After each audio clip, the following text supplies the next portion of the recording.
चौथा श्लोक यहाँ पर शुरू हो रहा है, क्योंकि अपना शिविर लगा, इस बात को याद रखना, फिर हमें समाप्त भी करना है ग्रंथ। आज 1 तारीख हो गई है, फिर महावीर जयंती आ ही रही है।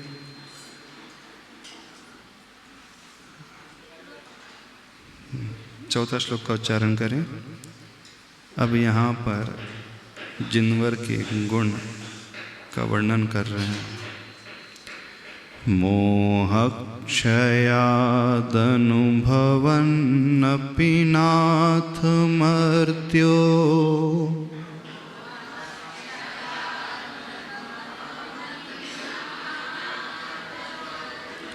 मोहक्षयादनुभवन्नपि नाथ मर्त्यो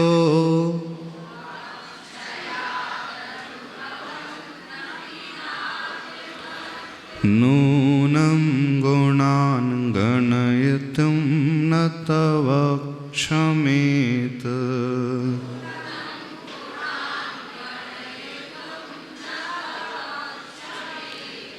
कल्पान्तवान्तपयसः प्रकटोऽपि यस्मान्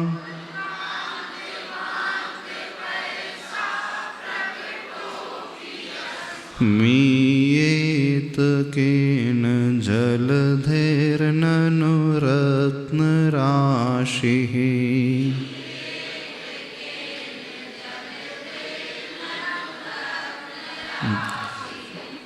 पूरा श्लोक का सरल है ना, पढ़ते सरल तो है, पढ़ते बन जाएगा ना सबसे। मोहक्षयादनुभवन्नपि नाथ मर्त्यो नूनं गुणान् गणयितुं न तव क्षमेत। कल्पान्तवान्तपयसः प्रकटोऽपि यस्मान् मीयेत केन जलधेर्ननु रत्नराशिः। भगवान के गुण कितने हैं, कैसे हैं, कौन देख सकता है, कौन जान सकता है, उसी का यहाँ पर वर्णन चल रहा है। वही बात फिर से आ रही है। अब श्लोक में संबोधन देखिए। संबोधन भी प्राय बहुत सारे श्लोक में आता है। संबोधन कर समझते हो, जहाँ एक्सक्लेमेशन साइन लगा रहता है ना, एक्सीडेंटली फिर नीचे डॉट रहता है, क्या क्या बोलते हैं उसे? संबोधन का चिन्ह होता है एक्सक्लेमेशन साइन। तो इस श्लोक में संबोधन क्या दिया है? नाथ। आप भी कभी संबोधन देते हो? वैसे नाथ संबोधन प्राय सभी तीर्थंकर को दिया जाता है। ऋषभनाथ, आदिनाथ, अजितनाथ, संभवनाथ, कहाँ जाता? सुमतिनाथ, पार्श्वनाथ, अरनाथ, शांतिनाथ, कुंतुनाथ, विमलनाथ, सब में आता है ना। हाँ, महावीर स्वामी ने कुछ प्राय सब में आया है नाथ नाथ नाथ। यहाँ भी नाथ संबोधन दिया जा रहा है। नाथ का अर्थ क्या होता है? महिला वर्ग अपने पति को क्या बोलती? प्राणनाथ। क्या बोलती है? बोलते ना, गया जमाना गया। अच्छा, पहले बोलते थे, अब क्या बोलती हैं? अब क्या बोलती है? अभी नहीं बोलती। ठीक है, बोलती ना हो, लेकिन क्या मानती हैं? प्राणनाथ। हाँ,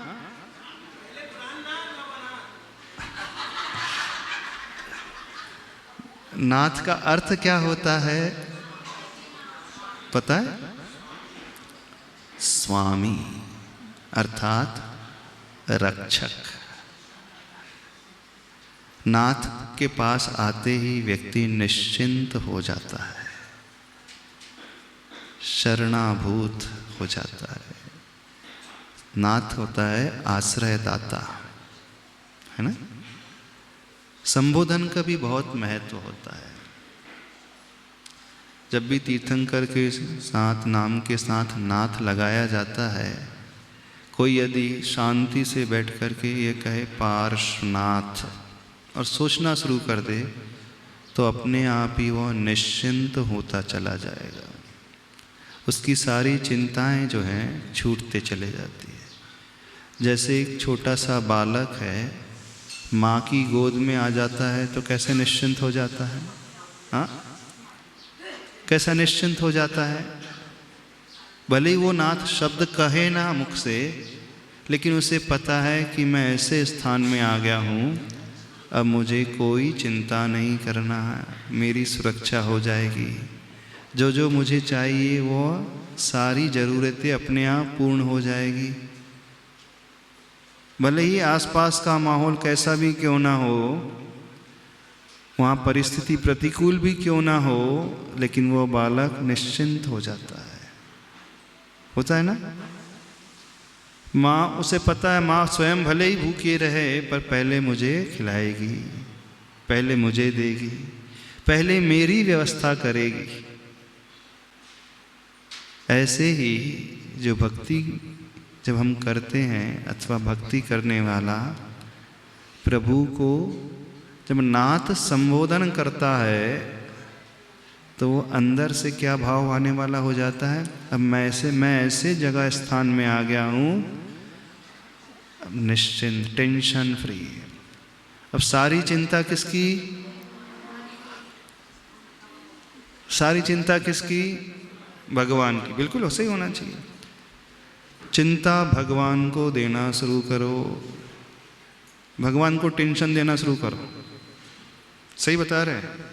यदि टेंशन से मुक्त होना चाहते हो तो भगवान को टेंशन दो। क्या कह रहे हैं हम?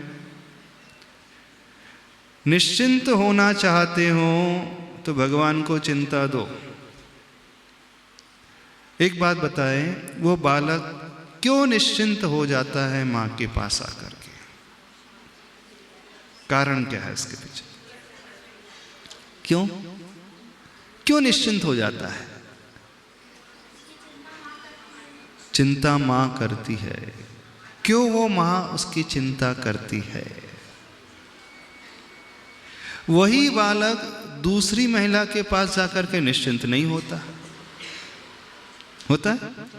भले ही उसकी माँ जैसी ड्रेस पहनी हो, उसने एकदम से थोड़ा सा कंफ्यूज हो जाएगा, लेकिन जैसे ही चेहरा देखता है तो वो दूर भाग जाता है। अच्छा, माँ उसकी चिंता क्यों करती है और वो उसके पास जाकर के निश्चिंत क्यों हो जाता है? दो चीजें उसे समझने की कोशिश करें। यदि ये बात समझ में आ जाएगी तो फिर भक्ति भी अच्छे से समझ में आ जाएगी।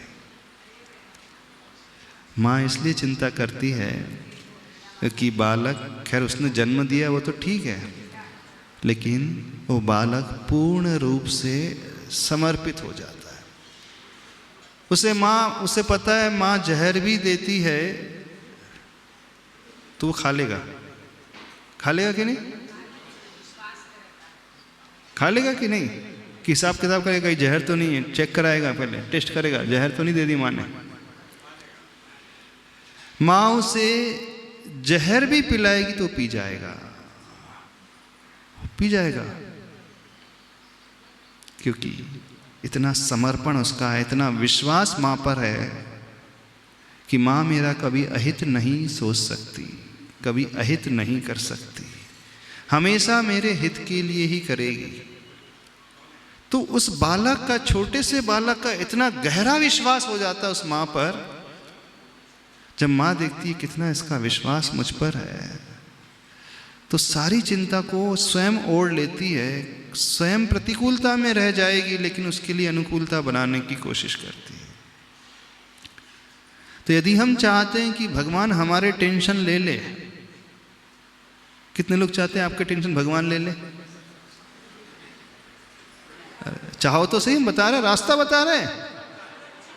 आपकी सारी चिंता, आपके सारे टेंशन, सारी प्रतिकूल भगवान ले लें। कितने लोग चाहते हैं भगवान आप संभालो? हाँ, तो उस बालक की भांति हो जाओ। इतना विश्वास करो अपने प्रभु पे, इतना विश्वास, मैं तो आ गया हूं, अब भगवान आपको ही करना जो करना है, अब मैं कुछ नहीं करूंगा। एक भजन गाते ना, मैंने तेरे ही भरोसे पारसनाथ सागर में नैया डाल, तेरे ही भरोसे। नहीं, इतना विश्वास कर लो कि जो है अब सब कुछ प्रभु हैं, ये मेरे नाथ हैं। नाथ संबोधन अपने आप में विश्वास का प्रतीक है। सामने वाला, जैसे भारतीय संस्कृति में भी स्त्री जो है पुरुष के लिए नाथ प्रयोग करती थी, प्राणनाथ। क्यों करती थी? क्योंकि स्त्री का विश्वास था कि पति हमेशा हमारी रक्षा करेंगे, है ना। जब स्त्री पति के साथ रहती है, निश्चिंत रहती है कि नहीं। वो आजकल की पंचम काल की बात अलग, अब पति टेंशन में आ जाते होंगे, ये बात अलग। पर पहले क्या रहता था, यदि पत्नी अपने पति के साथ यात्रा कर रही हो तो निश्चिंत रहती है ना, और उसके साथ कोई ना हो तो क्या होता है, चिंता बनी रहती है, डर बना रहता है। क्यों पत्नी निश्चिंत हो जाती है? बताइए, क्यों आप अपने पति के साथ निश्चिंत हो जाते हैं? क्योंकि आपको पता है पति पहले हमारी रक्षा करेंगे। आप लोग क्यों अपनी पत्नी की रक्षा करने के लिए उतारू हो जाते हो? बताओ पति महोदय, क्यों उनकी केयर करने के लिए तैयारी करते हो, तैयार हो जाते हो? नहीं, इसको संभालना पहले। हाँ, उसका भरोसा आपके ऊपर है। तो जहां विश्वास होता है वहां सामने वाला स्वयं से अधिक चिंता उसकी करने लगता है। इसलिए भारतीय संस्कृति में नाथ कहा जाता था। नाथ कहा जा रहा है, नाथ शब्द मात्र ऊपर से नहीं, उस बालक का अथवा उस पत्नी का इतना विश्वास उस पर रहता है। तो ऐसे ही हम अपने प्रभु पर इतना विश्वास रख ले, इतना विश्वास कर लें कि भगवान अब आपके ही भरोसे सब कुछ है, मैंने तो अपने आप को सब कुछ मान लिया है, अब चाहे तो बचाओ तो भी मंजूर, डुबो तो भी मंजूर, आप जहर दोगे तो भी पी लूंगा। जैसे बच्चा माँ के द्वारा दिए हुए जहर को पी जाता है कि नहीं, क्वेश्चन नहीं को उठाता वो, उसे पता है कि माँ जहर खिला रही है। यदि कथनचित ज्ञात भी हो जाए, थोड़ा बच्चा बड़ा हो जाए और कोई इससे आकर के कह दे माँ जो दूध तुम्हें दे रही है उस दूध में जहर मिला है, तो भी पी लोगे? माँ यदि जहर भी पिलाती है तो भी वो हित के लिए होता है, क्योंकि कुछ रोग ऐसे होते हैं उसकी दवाई ही जहर होती है। आयुर्वेद में कुचला एक जहर होता है, तो दवाई में वो कुचला डाल करके दिया जाता है तो रोग शांत होता है। जैसे वैद्य होता है, वैद्य यदि जहर भी देता है तो हम खा लेते हैं। क्यों? क्योंकि हमारा विश्वास उस वैद्य के ऊपर है, उस डॉक्टर के ऊपर है कि वो हमें ठीक करने के लिए ही दवाई देता है। क्या आपका विश्वास इतना है अपने प्रभु पर? बताओ, कितने लोगों को विश्वास है अपने भगवान पर? हाथ खड़े करें। पूरा विश्वास है। यदि भगवान आपको जहर दे दे तो? अच्छा, यदि भगवान आपको अपने जीवन में प्रतिकूलता दे दे तो सहर्ष स्वीकारोगे कि शिकायत करोगे? भगवान आपको कठिनाई दे दे आपके जीवन में तो? भगवान गरीबी दे दे तो? भगवान रोग दे दे तो? अरे आप शिकायत करने पहुंच जाते हो, पहुंच जाते हो कि नहीं? मुझे क्यों रोग दिया जा रहा है, मुझे प्रतिकूलता क्यों मिल रही है। यदि कोई व्यक्ति भगवान से शिकायत करने पहुंच रहा है तो इसका क्या अर्थ है? उसका विश्वास नहीं। जिसका पूरा विश्वास है वो सब कंडीशन को सहर्ष एक्सेप्ट कर लेगा। जैसे वो गोद का बालक, जो भोजन दिया जाए सब खा लेगा, पी लेगा, कोई शिकायत नहीं करता है माँ से। वो उसका इतना गहरा विश्वास है, माँ जो भी करेगी मेरे हित के लिए करेगी। यदि प्रतिकूलता भी दे रही है तो मेरे हित के लिए, यदि डांटती भी है तो उसमें मेरा हित है, और माँ मारती भी है तो स्वीकार लेता है। कि पलट करके बच्चा माँ को ही मारने लगता है। आजकल के बच्चे, हाँ आजकल के भक्त ऐसी है, थोड़ा सा कुछ हो जाए तो भगवान को ही गाली देने बैठ जाओगे, भगवान के ऊपर दोषारोपण करने बैठ जाओगे। तो ध्यान रखना, यदि हम भगवान के ऊपर दोषारोपण करना शुरू कर रहे हैं, यदि प्रभु से हम शिकायत कर रहे हैं, यदि जो हमें मिल रहा है उसे सहर्ष एक्सेप्ट नहीं कर रहे हैं, तो हमारे विश्वास में बहुत बड़ा क्वेश्चन मार्क लगा है। आदिनाथ कहते हो, पार्श्वनाथ कहते हो, कहना बड़ा आसान है, लेकिन पार्श्वनाथ कह करके उनके भक्त बनना बड़ी कठिन बात है।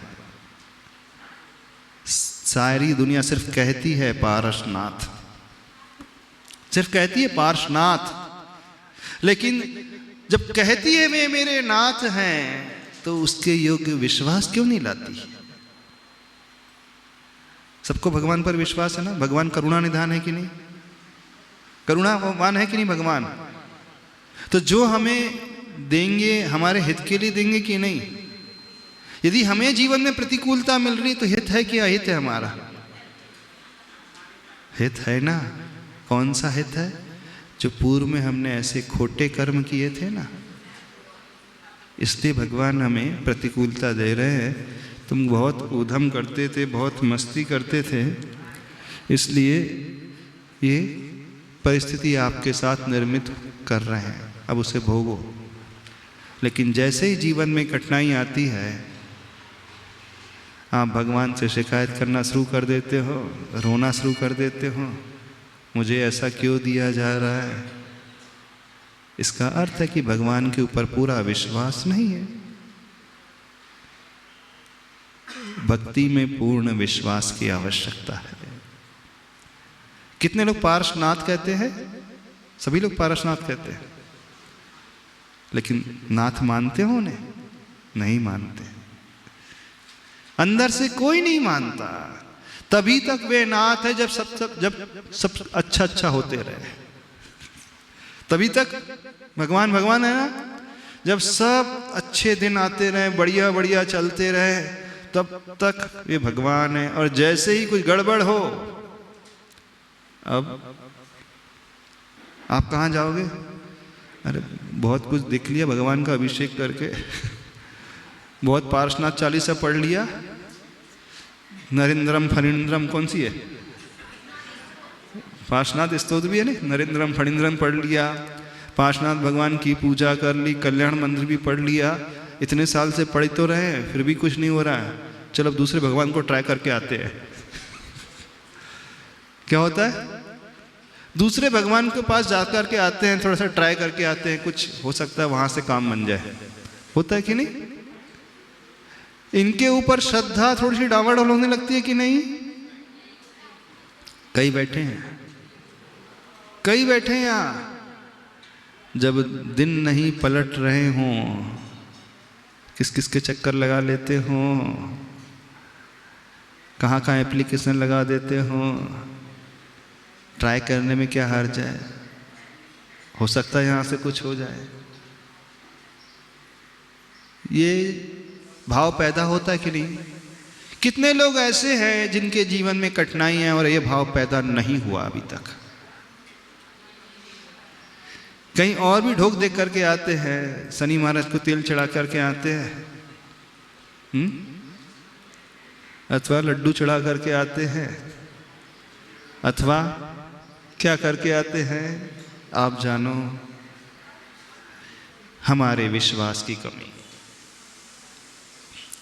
नाथ बोलना आसान है, पार्श्वनाथ कहना आसान है, लेकिन नाथ बनाना उतना आसान नहीं है। और नाथ के लिए विश्वास पैदा करना उतना आसान नहीं है। कमी समझ में आ रही कहाँ रह रही है? यहाँ पर आचार्य भगवान नाथ संबोधन दे रहे हैं। जब भी हमारे मुख से नाथ निकल रहा है तो समझना ये छोटा शब्द नहीं है। इस नाथ के पीछे बड़े गहरे अर्थ समाये हुए हैं। अपने अपने विश्वास को टटोलो। टटोल सकते हो? अच्छे अच्छे लोग शिकायत करने आ जाते हैं, हमारे साथ ही ऐसा क्यों हो रहा है? हम तो वर्षों से भगवान की भक्ति कर रहे हैं। फिर धीरे से कहते हैं महाराज जी सहने की भी तो एक सीमा होती है कि नहीं? जब हमारे मुख से निकल रहा है अभी विश्वास में कुछ ढीलापन तो है। उस बच्चे का विश्वास तो बड़ा पक्का हो जाता है माँ के प्रति, लेकिन भक्त का विश्वास प्रभु के प्रति अभी उतना पक्का नहीं है। कुछ समझ में आ रही है बात? नहीं समझ में आ रही? नहीं पल्ले पड़ रही बात हमारी। भगवान बाद में है, विश्वास पहले हमारा है। और मानो विश्वास है तो ही वे भगवान है, नहीं है तो पत्थर की मूर्ति है। मानो तो ही विश्वास है और भगवान है, नहीं तो पत्थर की मूर्ति है। चले आगे बढ़े, चेक करते रहो अपने आप को। मोह क्षयात अनुभवन्नपि नाथ मर्त्यो नूनम गुणान गणयतिम न तव क्षमेत। मोह क्षयात, भगवान कैसे बनते हैं? भगवान कब बनते हैं? घातिया कर्मों के क्षय से। ज्ञान मोहनी, ज्ञानावर्णी, दर्शनावर्णी और अंतराय। सबसे पहले उसमें भी किसका क्षय करते हैं? मोह के क्षय से ही यात्रा शुरू होती। तो जो भगवान बने हैं उन्होंने अपने मोह को क्षय किया है। और जैसे ही मोहनी कर्म का क्षय होता है 10वें गुण स्थान में, फिर 12वें गुण स्थान में पहुँचते हैं। फिर ज्ञानावर्णी, दर्शनावर्णी और अंतराय 3 घातिया कर्मों का युगपत क्षय होता है। तो उनके क्षय होने से क्या प्रकट हो जाता है? मोह क्षयात अनुभवन्नपि। उनका क्षय होने से क्या मिलता है भगवान को? पता है? नहीं पता? अरे रोज पूजा करते हो? अनंत चतुष्टय के धनी तुम ही हो सिरताज, बोलते हो ना? विनय पाठ में बोलते हो। अनंत चतुष्टय क्या होता है? चतुष्टय का अर्थ होता है 4 का जो ग्रुप है वो चतुष्टय कहलाता है। और अनंत क्यों लगा है?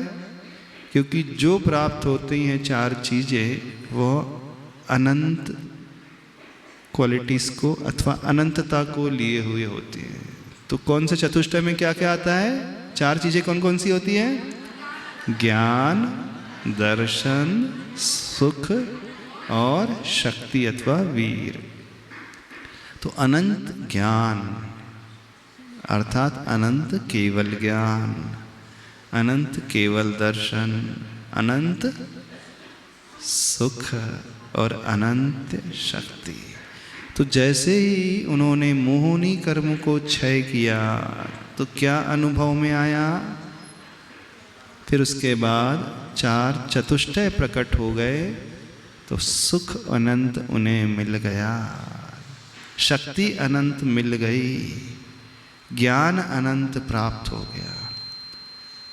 अब जो उन्हें प्राप्त हुआ है वो अनंत अनंत का अर्थ समझते हो कि नहीं? अनंत की डेफिनेशन क्या होती है? इनफाइनाइट। अनंत वह होता है जो कभी अंत को प्राप्त ना हो। न विद्यते अंत यस्य स अनंत, अर्थात जो कभी समाप्त ना हो वो कहलाता है अनंत। आपके पास कितना भी पैसा हो, यदि आप प्रतिदिन खर्च कर रहे हों और कमाई नहीं कर रहे हो तो क्या होगा? एक दिन समाप्त हो जाएगा। लेकिन जहाँ अनंत होता है, प्रतिदिन खर्च होते रहे और कमाई ना हो फिर भी जो समाप्त ना हो वो कहलाता है अनंत। आया भावे अपि, आय का अभाव होने पर, व्यय सन अपि, और व्यय होने पर भी जो कभी अंत को प्राप्त ना हो वो कहलाता है अनंत। जैसे सूर्य, सूर्य की ऊर्जा प्रतिदिन निकलती है कि नहीं? एनर्जी निकलती है ना सूर्य, सोलर एनर्जी जो है सूर्य से तो निकल रही है, तो खर्च तो हो रही है सूर्य की ऊर्जा, प्रतिदिन खर्च होती है ना? क्यों नहीं खर्च हो रही? जो एनर्जी हम ले रहे हैं सोलर प्लेट के माध्यम से, सोलर एनर्जी तो सूर्य से निकली है ना, वो एनर्जी निकली। यानी सूर्य से प्रति समय ऊर्जा खर्च हो रही है। अच्छा, कभी सूर्य ऐसा हो जाएगा कि उसके भीतर एनर्जी ही ना हो, एनर्जी से रहित हो जाएगा? नहीं। तो सोलर एनर्जी जो होती है, अथवा sun is the infinite source of energy. सूर्य के लिए कहा जाता है अक्षय ऊर्जा का भंडार है। अक्षय भंडार क्या होता है? जिसका कभी क्षय न हो वो कहलाता है अक्षय। तो अक्षय अनंत रूप ही होता है, अनंत का कभी क्षय नहीं होता है, लेकिन उसमें से खर्च हमेशा हो रहा है।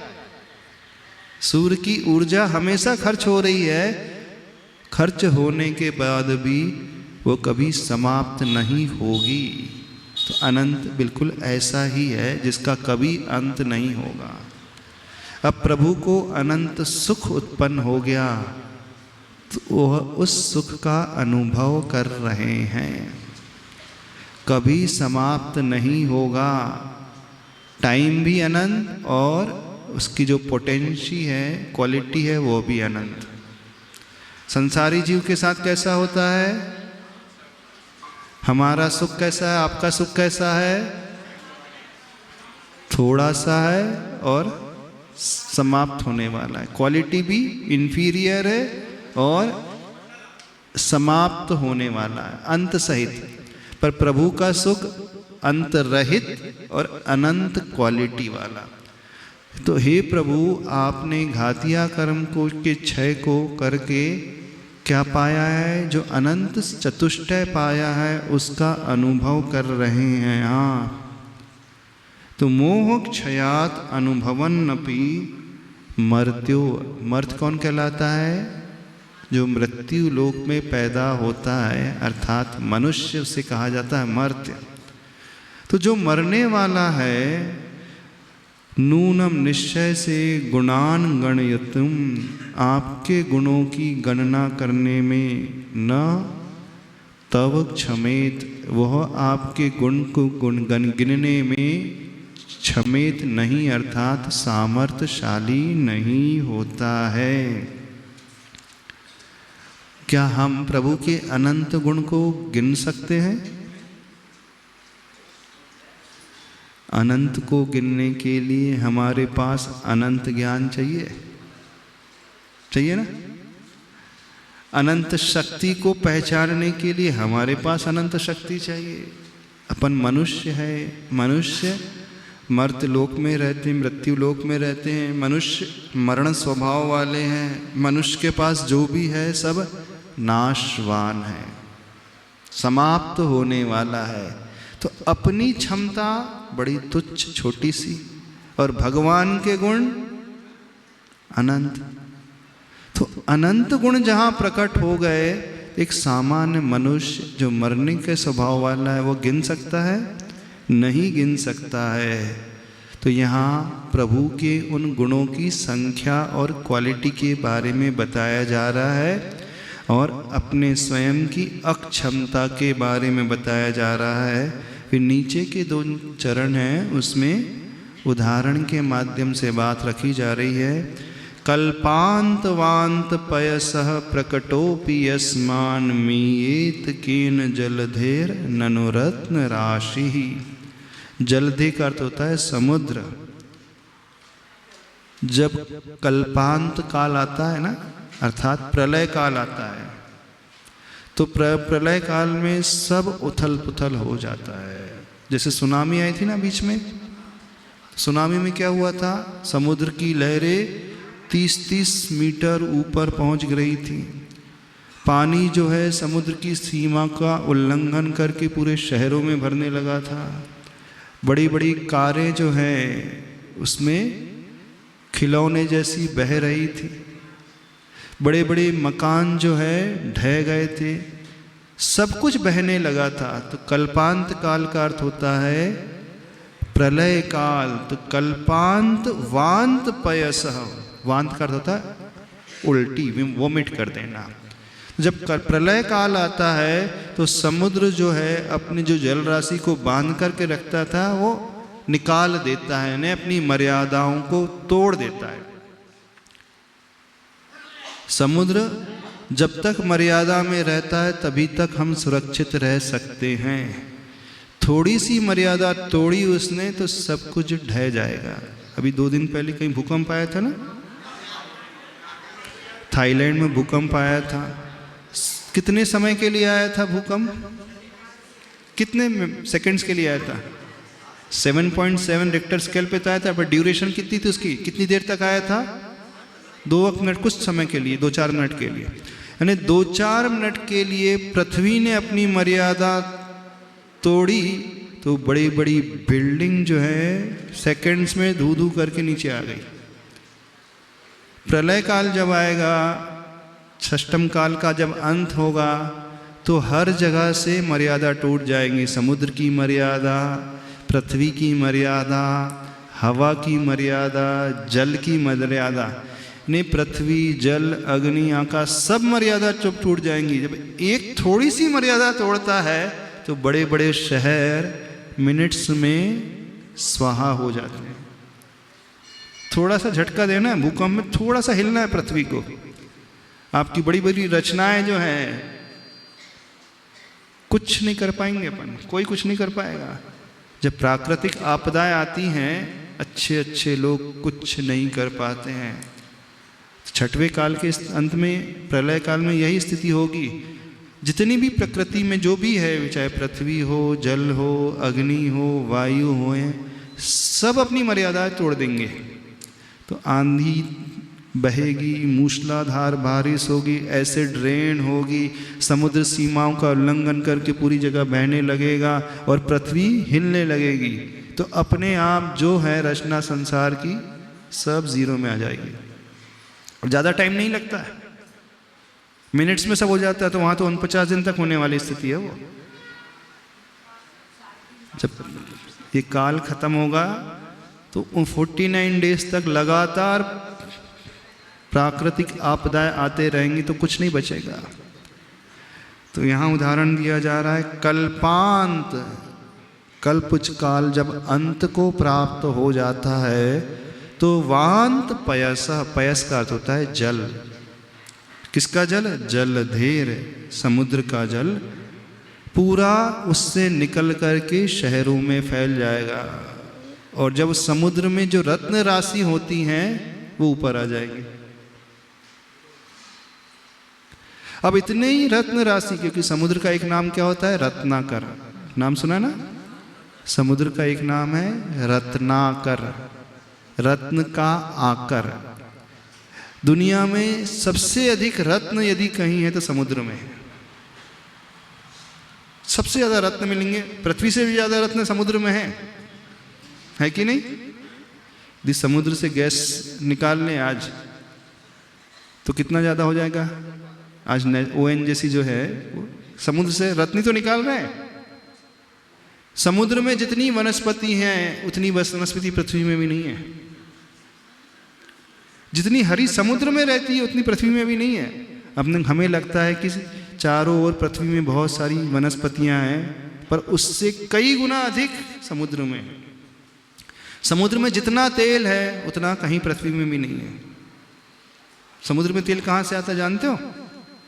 इतनी बड़ी बड़ी व्हेल मछली जो है मर जाती हैं तो उनकी जो डेड बॉडी है वहीं बैठ जाती है, तो उसमें रहने वाला जो है स्नेहल तत्व होता है, जो चर्बी फैट होती है, वो पूरी की पूरी नीचे तलहटी में एब्जॉर्ब होती रहती है, तो वही जो है फिर तेल के भंडार को पैदा करती है।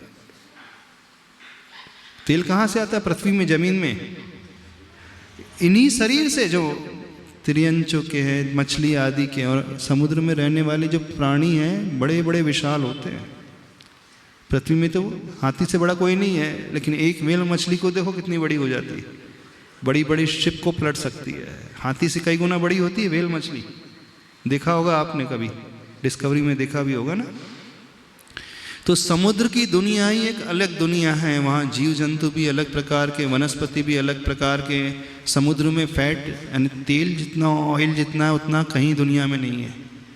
तो एक रत्न इन ऑयल आदि के माध्यम से, और सामान्य जो स्टोन होते हैं वो भी समुद्र में बहुत है।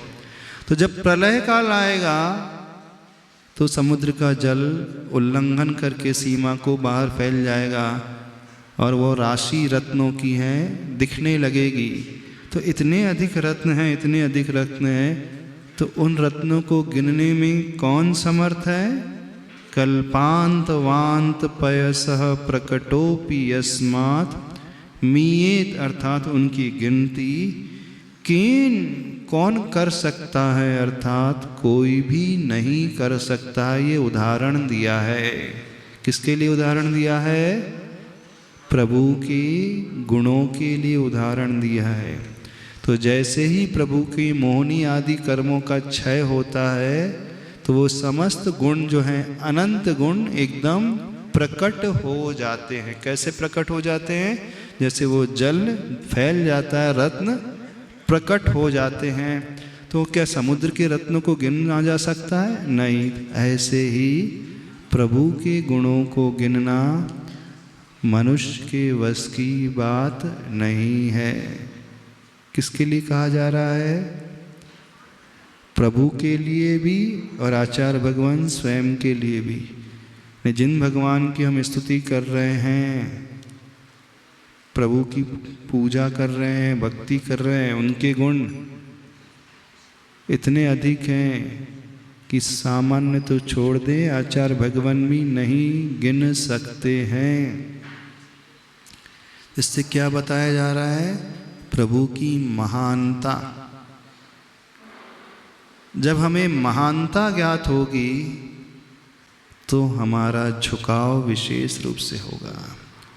यदि कोई आपको ऐसा सेठ मिल जाए जो खरबों अरबों पति ही है, उसकी धन संपदा का और छोर ही नजर ना आए, वो खुद न गिन पाए कितना वैभव उसके पास है, तो आपकी दृष्टि में उस व्यक्ति की क्या इमेज बनेगी? है तो कुछ तो रखता है। ये इमेज कब बनी हमारी? जब ये ज्ञात होता है कि इसके पास अथाह वैभव है, उस जैसा वैभव दुनिया में किसी के पास भी नहीं है, तो एक अलग ही छवि उस व्यक्ति की अपने मानस पटल पर बनने लगती है। और ये कहा जाए दुनिया का कोई व्यक्ति उसकी संपदा को काउंट ही नहीं कर पाया, कितनी संपदा है उसके पास। कुछ लोग होते हैं जो बाप दादाओं की संपत्ति मिलती है तो कहाँ कहाँ जमीन है उन्हें नहीं पता, कौन कौन से शहरों में कितनी जमीन है यही नहीं ज्ञात है। जमींदार होते थे ना पहले, अब उनके जो पीढ़ियां आ रही है उन्हें खुद पता नहीं है हमारे पूर्वजों के पास कितनी प्रॉपर्टी थी, कहाँ कहाँ थी, कोई रिकॉर्ड ही नहीं है। तो उससे उस व्यक्ति की अहमियत ज्ञात होती है, वो व्यक्ति कितना पावरफुल था, कितना क्षमतावान था। तो जब ये ज्ञात होता है तो हमारे मन में एक अलग ही समर्पण का भाव पैदा होने लगता है। और कोई सामान्य व्यक्ति हो तो उससे हम ज़्यादा भाव नहीं देंगे। तो यहाँ क्या विशेषता बताई जा रही है? प्रभु के गुण कितने हैं? अनंत गुण हैं, जिसे कोई मनुष्य गिन नहीं सकता है। स्वयं आचार्य भगवान उसे गिन नहीं सकते हैं। तो ऐसे विशाल महान अनंत गुण राशि के भंडार कौन है? पार्श्वनाथ भगवान।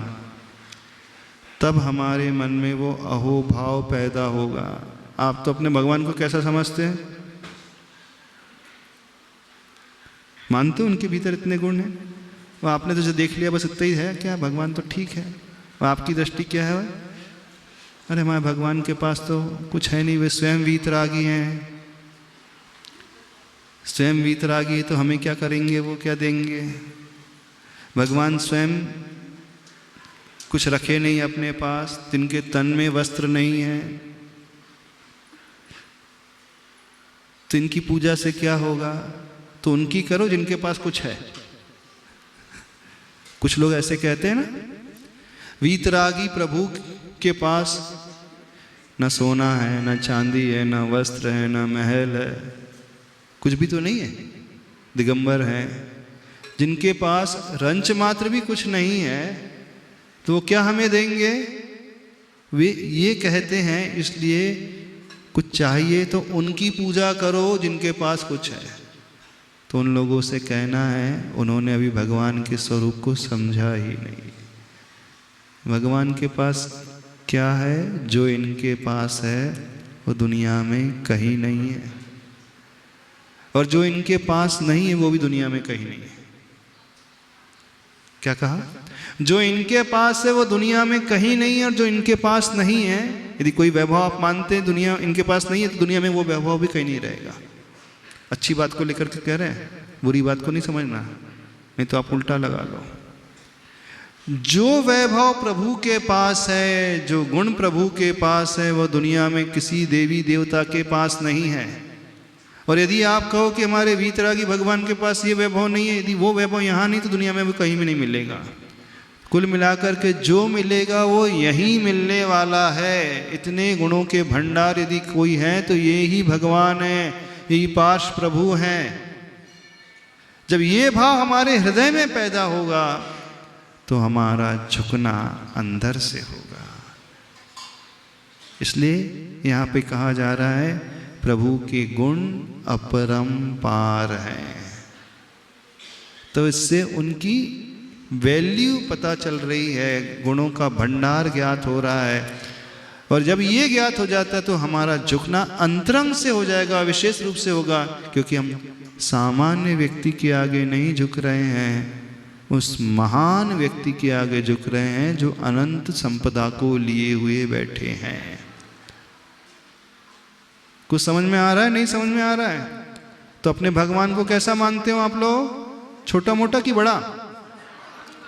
अनंत गुण वाले, अनंत शक्ति वाले, अनंत संपदा वाले। तो उनके लिए आप कौन सा स्थान देते हो अपने हृदय में? यदि हम आपसे कहें आप भगवान आपके घर पे आ जाए तो कहाँ बैठा लोगे भगवान को? सपोज हम कहें टूटी कुर्सी में, जमीन में, चटाई में, कहाँ बैठा लोगे?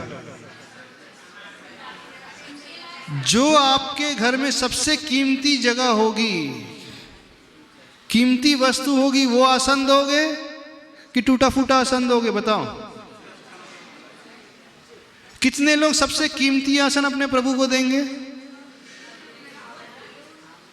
अच्छा, और जब भगवान मान लीजिए कहीं बाहर जा रहे हैं तो कौन सा रथ में दोगे अपने भगवान को? 3 लोक के नाथ यात्रा में जा रहे हैं सपोज, तो कौन सा रथ दोगे? पुराने जमाने का सेकंड हैंड चरमराया हुआ टूटा फूटा अस्थि पंजर जिसके हिल रहे हैं, ऐसा? बताइए थोड़ा सा, कौन सा आसन दोगे भगवान को? यदि आप अपने 3 लोक के नाथ को, जिन्हें आप वैभवशाली मान रहे हैं, और ऐसा चरमराता हुआ स्थान दोगे तो इसका सीधा सा अर्थ है आपकी दृष्टि में उनकी कीमत है ही नहीं है। 3rd क्लास स्थान किसे दिया जाता है? रिजेक्टेड प्लेस किसे दिया जाता है? बताइए, बैसाखी जी किसे दिया जाता है? एक जगह घर में बहुत अच्छा सोफा है और एक थोड़ी सी पुरानी सी चेयर है, तो अच्छा सोफा का स्थान किसे दोगे? अच्छे व्यक्ति को। पुरानी चेयर, टूटी हुई चेयर नॉर्मल पर्सन को ना। तो आपकी दृष्टि में भगवान की कीमत कितनी है? नागपुर की समाज की दृष्टि में भगवान की कीमत कितनी है? बहुत है। कौन सा आसन दोगे? आपके यहाँ पे रथ है, बाबा आदम के जमाने का रथ है ना? हाँ, बहुत पुराना है महाराज जी, पूर्वजों ने जो बनवाया था वो रथ है, एंटीक है, जो ऐसा हिलता, ऐसा चरमराता है, कुछ पता नहीं। यानी आप समझो, पूर्वजों की बैठे बैठे खा रहे हो, कुछ लगता नहीं कि आने वाली पीढ़ी को भी आप कुछ दे करके जाओ? नहीं लगता आप लोगों को? हर समाज में बड़े बड़े सुंदर सुंदर रथ हैं प्रभु के लिए। शोभा यात्रा जब निकलती है, और यहाँ तक कि चांदी के रथ हैं, कम से कम एक सुंदर सा रथ तो बनाओ। ठीक है, अभी हम मानते हैं चूंकि आप बहुत बड़ा विशाल मंदिर बनवा रहे हो, पर एक ऐसा रथ तो बनाओ। ठीक है, चांदी का भविष्य में मंदिर पंचकल्याण के बाद बनाना, पर अभी एक ऐसा रथ तो बनाए जिस पर बैठे कि प्रभु जी, और जिस पे बैठ करके उनकी शोभा यात्रा निकले तो लगे कि 3 लोक के नाथ की शोभा यात्रा निकल रही है, न कि किसी ऐसे वैसे की यात्रा निकल रही है। चाहते हो आप लोग? यहाँ की समाज चाहती है? नहीं चाहती। 3 लोक के नाथ के लिए रथ बनाना चाहते हो? कौन चाहता है रथ बनाना? पूरी समाज। ट्रस्टी लोग बना, ट्रस्टी के, अरे रथ ट्रस्टियों का थोड़ी होता है। रथ तो प्रभु का है, प्रभु की यात्रा जिसमें निकलने वाली है उनका रथ है, उस प्रकार का। तो हमारा कहना है मानस बनाना, सभी लोगों से कह रहे हैं, ऐसा भाव बनाना जब जन्म कल्याणक महोत्सव हो, कोई भी विशेष कार्यक्रम हो, जब प्रभु जी की शोभा यात्रा निकले तो उस रथ में बैठ कर के निकले, जिससे धर्म प्रभावना बड़ी अपूर्व हो। अब आप कहो कि कैसे भी रथ में बैठा दें, नहीं, उससे आपकी समाज की छवि बनती है। देखिए, जिस समाज में रथ बड़ा सुंदर होता है, सारे दुनिया के लोग देखते हैं, जैन अजैन लोग देखते हैं, फिर उसे देख कर के वो एक इमेज बना लेते हैं कि यहाँ की समाज की छवि किस प्रकार की है। तो आप क्या चाहते हो? आपकी समाज की छवि कैसी बननी चाहिए? अच्छी बननी चाहिए कि नहीं? तो कैसे रथ पे बैठाओगे? पुराने जमाने के कि नया रथ बनवाना चाहते हो? कितने लोग चाहते हैं नया रथ बने आपकी समाज में अच्छा से? तो सिर्फ 25 मेंबर चाहिए, 25 मेंबर के कंट्रीब्यूशन से बन जाएगा, ज़्यादा नहीं है। अभी चांदी की बात नहीं कर रहे हैं, अभी तो निकल की बात कर रहे हैं, जर्मन सिल्वर की बात कर रहे हैं। जब मंदिर का पंचकल्याण हो जाए उसके बाद चांदी के रथ की बात करेंगे, और ज़्यादा नहीं, इतने अमाउंट में बन जाता है। हाँ, 1/4 में बन जाएगा, 25 लाख में बन जाता है, ज़्यादा नहीं है। तो सिर्फ 25 मेंबर चाहिए, उसमें अपने आप बन जाएगा, ज़्यादा नहीं कंट्रीब्यूशन करना। चाहते हैं आप लोग? 22 से 25 लाख में बन जाता है। चांदी का नहीं, वो उसमें जर्मन सिल्वर का पतरा रहेगा, शीशम का नहीं, सागौन का बनेगा, क्योंकि सागौन में ही कार्विंग हो सकती है। शीशम का भी बन सकता है, जैसा आपको बनाना चाहे। शीशम का बनवाना शीशम का बनवा सकते हैं, सागौन का बनवाना सागौन का बनवा सकते हो। वैसे मंदिर में इतनी अच्छा शीशम का कार्य हुआ तो शीशम का भी बना सकती है। यहाँ की समाज तो बड़े अच्छी से। काय का बनाना चाहते हैं? सागौन का कि शीशम का? शीशम का बहुत अच्छा। किस किस की भावना है कंट्रीब्यूट करने की? हाथ खड़े कर दे। पूरा रथ? अच्छा, एक। हाँ तो ठीक है, शुरुआत तो एक नाम लिखो भैया, सभी लोग भावना भाव। हाँ, जिन जिन की भावना है हाथ खड़े कर दे। हाँ, मंत्री महोदय आके आके पूछो। अब प्रिंस भैया पूछिए। ओम। हाँ,